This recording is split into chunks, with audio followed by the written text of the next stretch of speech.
नमस्कार किसान भाइयों, किन्नू की खेती चैनल में आपका बहुत बहुत स्वागत है। आज के वीडियो में हम सिट्रस फैमिली के जितने भी मेंबर्स हैं, जैसे कि किन्नू, संतरा, मौसमी, माल्टा, इन सब के जो मई का शेड्यूल है वो हम डिस्कस करेंगे। मई में जो जो काम हमने बाग में अपने करने हैं वो मैं काम आपको इस वीडियो में बताने के लिए जा रहा हूँ। पहला जो काम हमारा करने वाला है वो है लीफ एनालिसिस का।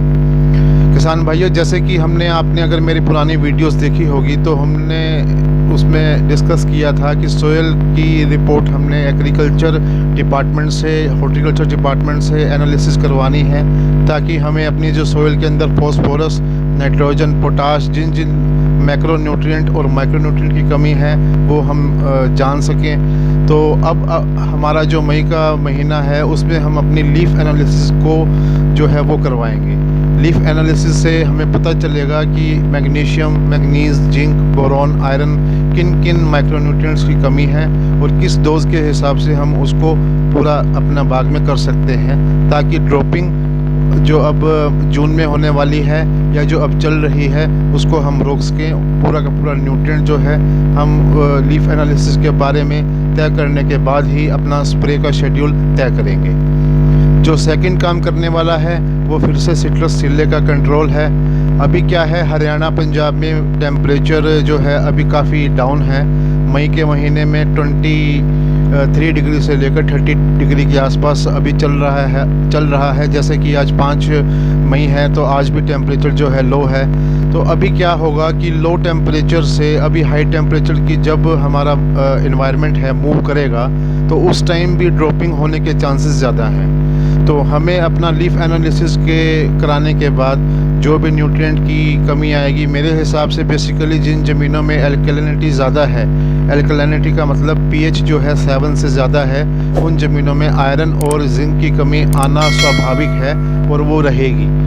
तो आप अपनी लीफ एनालिसिस करवाइए, उससे हमें अपना जिंक, आयरन की जितना भी न्यूट्रिएंट की कमी है वो हम ताकि उसको पूरा कर सकें और अपनी ड्रॉपिंग को बचा सकें, प्लांट को हेल्दी रख सकें। जो लीफ हमने लेनी है अपने हॉर्टिकल्चर डिपार्टमेंट में एनालिसिस करवाने के लिए, वो हमने जो न्यू फ्लश हमारी लीफ की आई है, मतलब संतरा, मौसमी, किन्नू, माल्टा से जो जुड़ी हुई लीफ है जो अब तक एक्सपेंड हो चुकी है फुली, वो फुली लीफ हमने सैंपल में लेनी है।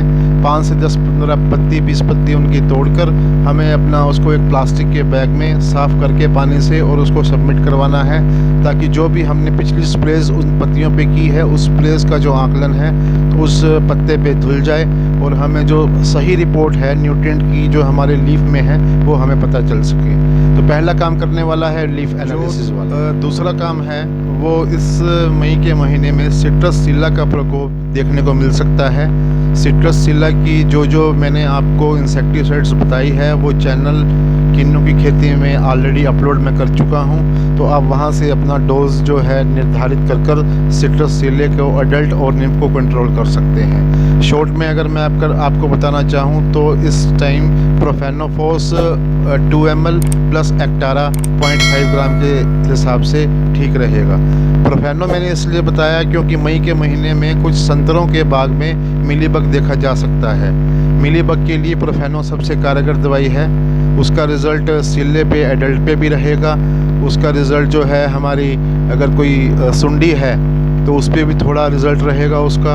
और सिट्रस जो लीफ माइनर और माइट्स अगर कहीं देखने को मिलता है तो हम प्रोफेनो प्लस एक्टारा का यूज़ करके इन सभी जो 5 बीमारी है, जैसे सिट्रस सिल्ला है, लीफ माइनर है, माइट है, वाइट फ्लाई है, सुंडी है, तो उसको हम इस 2 स्प्रे से, प्रोफेनो प्लस एक्टारा से हम कंट्रोल कर सकते हैं। जो तीसरा काम करने वाला हमारे किन्नू के बाग में रहेगा वो ये है कि ड्रॉपिंग अगर हमारे बाग में अब स्टार्ट हो चुकी है, जैसे कि अभी क्या है, अप्रैल के मंथ में 19-20 तारीख को टेम्परेचर अचानक 35 डिग्री से 25 के आसपास देखने को मिला, तो ड्रॉपिंग स्टार्ट हुई थी।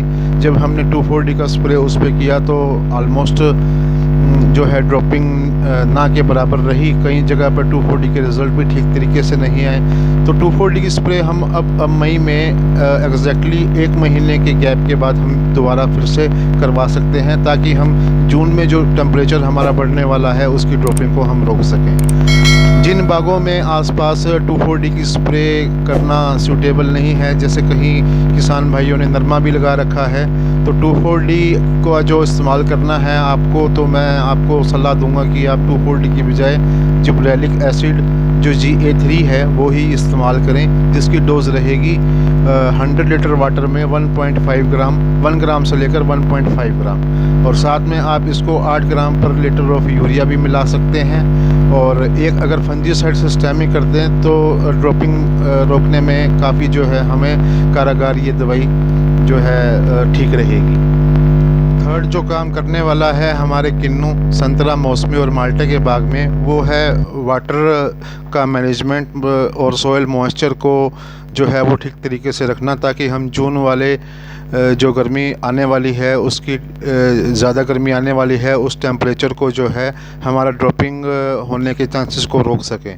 तो अब ये जो क्या है सॉइल मॉइस्चर हम कैसे मेंटेन करेंगे, वो सॉइल मॉइस्चर हम इस तरीके से अपन, जैसे कि मैंने अपनी पहली वीडियोस जो किन्नू का अगर फर्टिलाइज़र शेड्यूल आप उसमें देखेंगे तो मैंने एक उसमें जो वाटर का मैनेजमेंट है वो आपका पोस्ट किया हुआ है।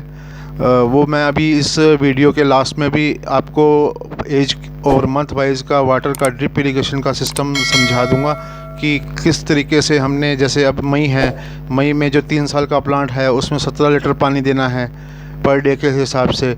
अब जैसे कोई 5 साल का बाग है किन्नू का हमारे, और उसमें हम 70-80 लीटर पानी पर डे के हिसाब से जो निर्धारित उस चार्ट में जो आपके सामने रखूँगा उसमें लिखा होगा, मान लीजिए उस चार्ट में 80 लीटर पानी लिखा है 5 साल के किन्नू के प्लांट के लिए, तो हमें जो है मेंटेन रखना है। जैसे कि 4 दिन बाद देना है, तो 5 साल के किन्नू के लिए अगर एक दिन की रिक्वायरमेंट 70 लीटर है तो 4 दिन बाद पानी देंगे तो उसकी रिक्वायरमेंट 280 लीटर पानी की रिक्वायरमेंट रहेगी 4th डे के लिए। तो अगले 4 दिन के बाद फिर हमें 280 लीटर पानी देना है।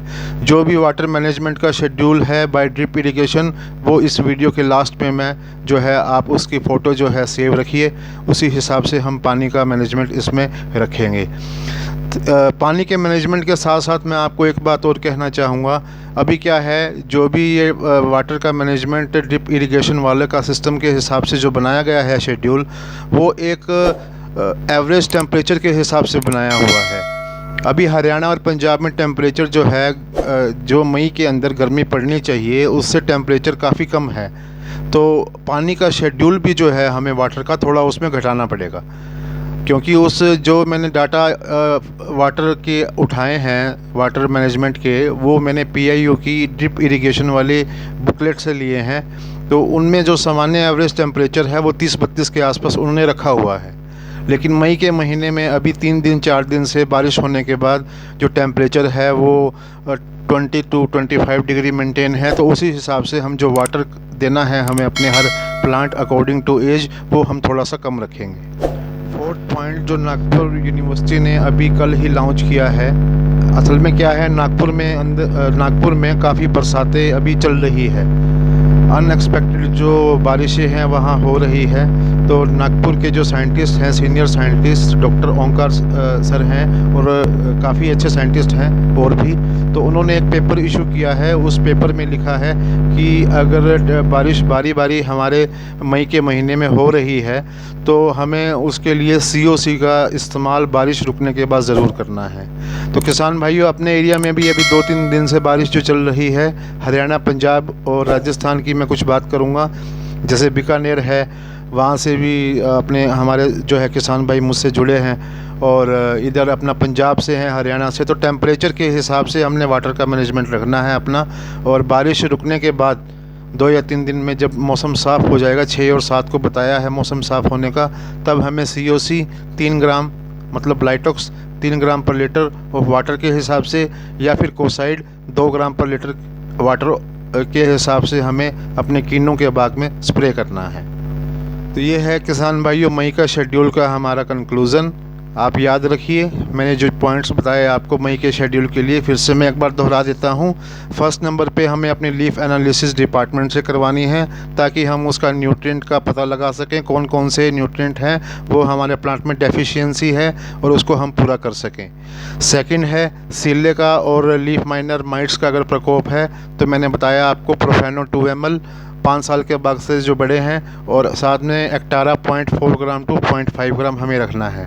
थर्ड मैंने बताया ड्रॉपिंग के लिए आपको वाटर का मैनेजमेंट रखना है, जो कि वीडियो के लास्ट में मैंने आपको जो चार्ट दिया है वो PIU के हिसाब से किन्नू पर जो है वो उन्होंने सेट किया है एज अकॉर्डिंग टू टेम्परेचर। उसी हिसाब से हमें अपने किन्नू में पानी जो है ड्रिप इरिगेशन के हिसाब से लगाना है। और बाकी जो अपना मिलीबग है उसके लिए प्रोफेनल प्लस एक्टारा ही रहेगा।